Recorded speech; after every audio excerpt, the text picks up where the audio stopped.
Selamat pagi, saya ucapkan kepada murid-murid dan cikgu-cikgu yang menonton video saya pada kali ini. Dan berjumpa kembali kita dalam episod yang kedua, iaitu bahagian kedua bagi tajuk perjuangan kemerdekaan, khususnya untuk perjuangan tokoh tempatan menentang British. Pada episod yang lalu, saya telah menceritakan 5 tokoh tempatan, 5 pejuang tempatan yang telah menentang British, iaitu siapa? Kita tengok Said, saya telah menceritakannya. Rentak, saya juga telah menerangkannya. Syarif Masahu, Datuk Maharaja Laila dan Yang Tuan Atta.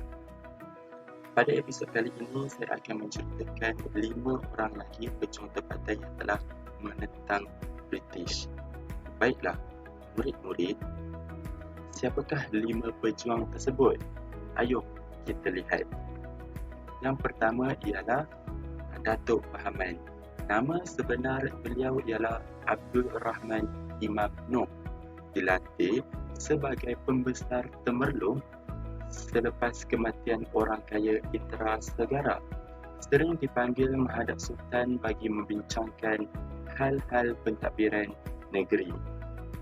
Jadi, apa sebenarnya sebab penentangan Datuk Pahaman kepada British? Yang pertama ialah hilang hak mengutip cukai, di mana EAY telah dilantik sebagai pegawai magistrat dan pemungut hasil di Temerloh. Jadi, Datuk Pahaman kehilangan kuasa untuk mengutip cukai di kawasan tersebut. Datuk Pahaman dan seterusnya. Yang kedua, perlucutan gelaran sebagai pembesar penentangan terhadap arahan British, di mana Datuk Pahaman tidak mendengar arahan British, iaitu Hugh Clifford telah memaksa Sultan Ahmad untuk melucutkan gelaran dan jawatan Datuk Pahaman. Tindakan British ini telah membuat-buatkan hati Datuk Pahaman untuk menyerang dan menentang British tersebut. Kerana apa? Kerana beliau merasakan maruah beliau terjatuh akibat tindakan tersebut. Kerana apa? Kerana juga beliau seorang pembesar Pahang. Jadi seterusnya, peristiwa penentangan. Pada tahun 1891, beliau menyerang balai polis Lubuk Terua dan tercetusnya Perang Semanten. British telah menangkap 3 orang pengikut Datuk Pahaman sebab ambil hasil hutan tanpa kebenaran. Di samping itu, pada tahun 1892, iaitu Januari 1892, gerakan Sultan telah ditubuhkan dan disertai J.P. Roger dan berjaya menawan 11 sepupu Datuk Pahaman. Kerana apa? Pada seterusnya, iaitu Mac 1892, Datuk Pahaman menawan semula Lubuk Terua. Dan perjuangan Datuk Pahaman lebih hebat. Sebab apa? Sebab beliau telah dibantu oleh orang-orang yang hebat, iaitu Tok Gajah dan Mat Kilau. Okey, pada 1894, beliau menawan Kuala Tembeling dan Jeram Ampai, tetapi Jeram Ampai ditawan semula oleh British. Beliau terpaksa berundur diri ke Kelantan dan mendapat perlindungan di Chiang Mai, Thailand. Baiklah, selesai untuk Datuk Pahaman. Kita pergi ke seterusnya, iaitu Tok Janggut. Nama sebenar beliau ialah Haji Mat Hassan bin Munas. Dilahirkan pada 1853 di Kampung Jeram, Pasir Putih, Kelantan. Diberi gelaran Tok Janggut kerana menyimpan janggutnya hingga ke paras dada. Dan apakah faktor penentangan Tok Janggut terhadap British? Yang pertama, peraturan tanah baru yang membebankan, di mana British telah mewajibkan pembayaran cukai tanah kepada mereka yang hendak yang kepada mereka penduduk tempatan yang ada tanah. Ini membebankan orang tempatan. Kedua, pengenalan cukai baru, iaitu pokok kelapa, pokok pinang, sirih, kerbau dan lembu serta kepala. Ini menyebabkan lagilah penduduk tempatan terbeban dengan adanya pengenalan cukai tersebut. Dan yang ketiga, sistem pembayaran cukai yang menyusahkan. Hal ini kerana pejabat cukai terletak jauh di bandar. Baiklah, seterusnya, peristiwa penentangan. Pada April 1915, beliau menyerang Pasir Putih selama 3 hari. Pada Mei 1915, beliau menawarkan $500 bagi sesiapa yang dapat menangkap Tun Janggut dan pemimpin kanannya. British menyerang kubu beliau di kampung dalam Pupuh, Saring, dan sebelum tu, pada Mei 1915 tu, British telah membakar rumah Tun Janggut kerana enggan menyerah diri. Beliau telah jadi dia dah geram orang bakar rumah dia, jadi Tun Janggut ni telah menyerang Pasir Putih. Okey, dan British menyerang kubu beliau di kampung dalam Pupuh, Saring.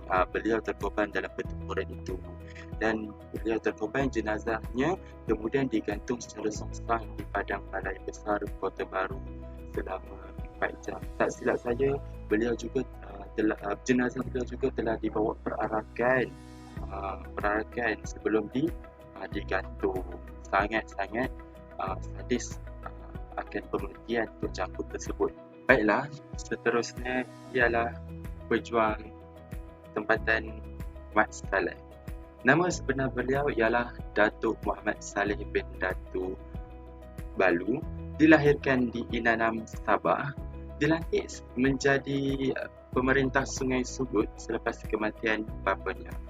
Baiklah, apakah faktor maupun sebab penentangan beliau kepada British, terhadap British? Baiklah, yang pertama ialah perjuangan jihad, di mana perjuangan orang Sulu menentang penjajah Sepanyol di Filipina. Ini menjadikan Mat Saleh terinspirasi, menjadi sumber inspirasi Mat Saleh untuk menentang penjajah British, iaitu SBUB, Syarikat Borneo Utara British. Yang kedua, peraturan yang membebankan, iaitu rakyat dijadikan buruh paksa, beras dikenakan cukai, dan yang ketiga, setiap pemilik perahu dikenakan membuat lesen. Ini telah membebankan penduduk tempatan pada waktu itu.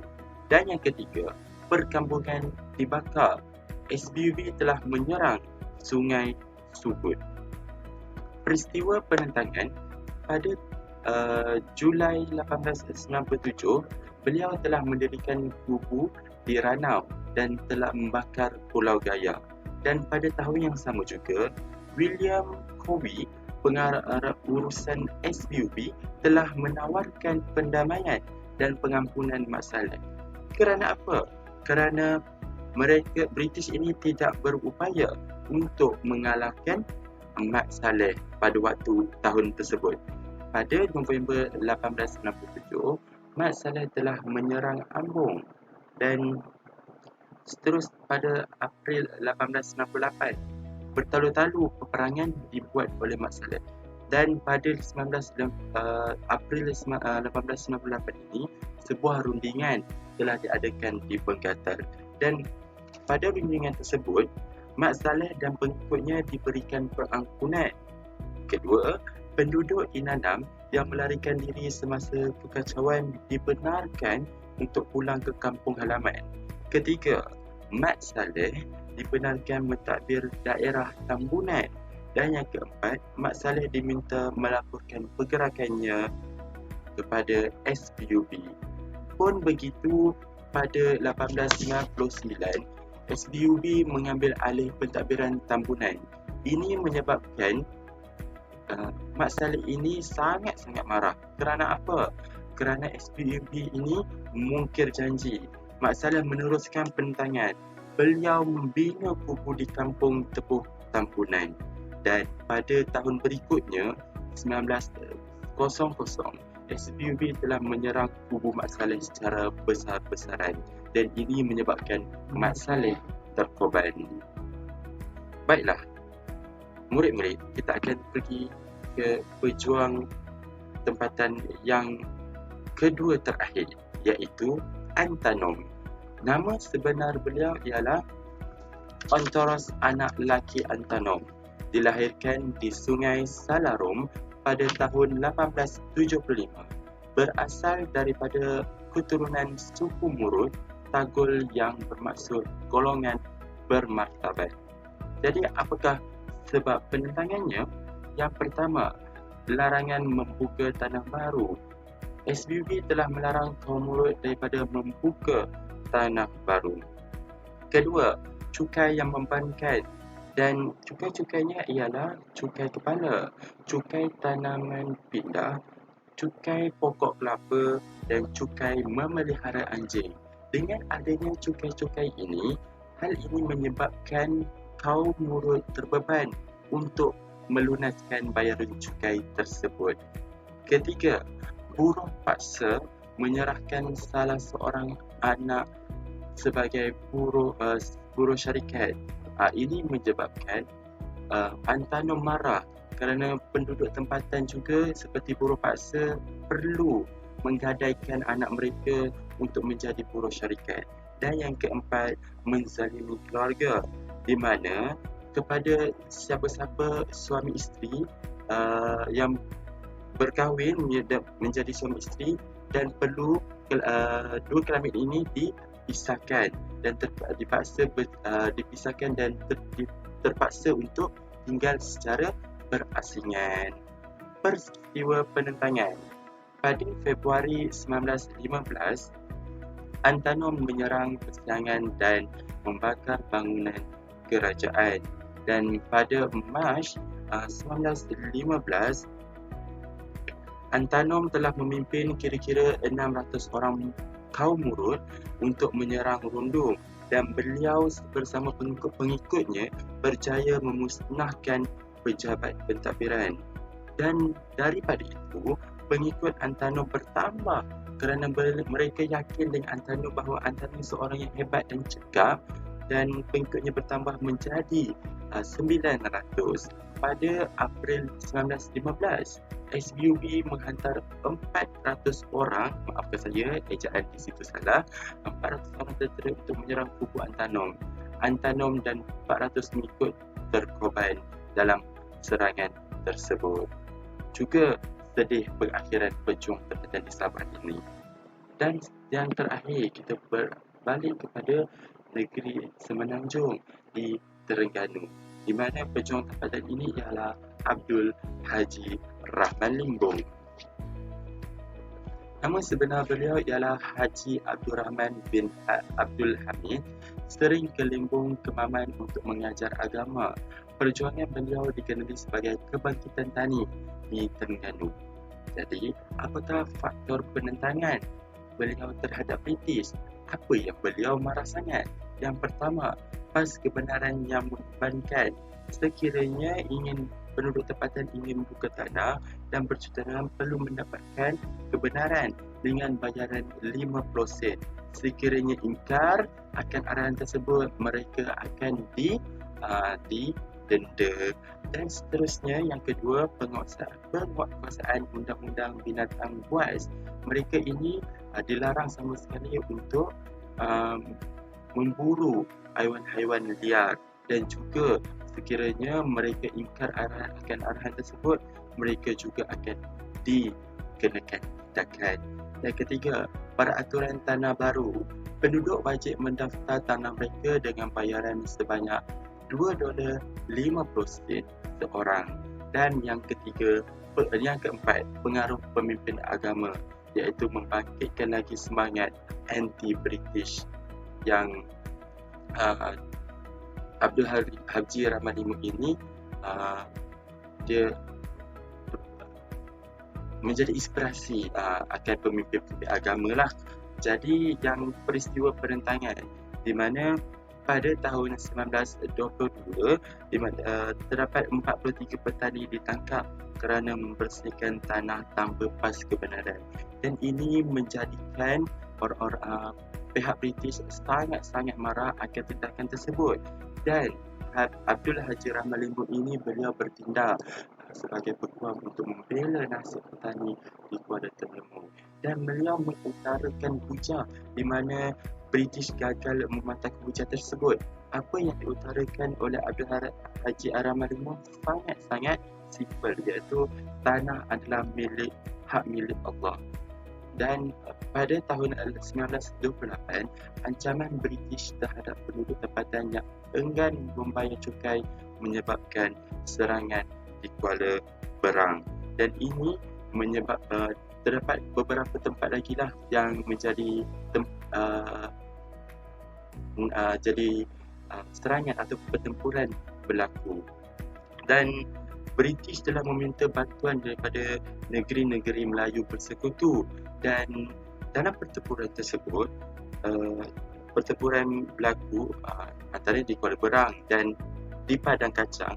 Di Padang Kacung, di mana 12 petani terkorban, dan pemimpin atau pengikut Abdul Haji Rahman Limbuk termasuk beliau telah ditangkap. Beliau tewas dan dihukum buang negeri ke Mekah. Itu saja untuk 5 pejuang tempatan yang terakhir. Selesai ke-10 pejuang tokoh tempatan yang saya terangkan dalam 2 bahagian pertama dan bahagian kedua. Semoga dengan apa yang saya terangkan ini dapat memberi manfaat kepada murid-murid dan cikgu-cikgu yang menonton. Saya mohon beribu kemaafan sekiranya terdapat di mana-mana kekurangan fakta maupun penerangan saya yang agak kekalutan. Juga saya mohon maaf, dan semoga kita bersua kembali dalam video-video yang akan datang. Jangan jemu, stay at home, kita jaga kita perangi COVID-19. Terima kasih. Assalamualaikum.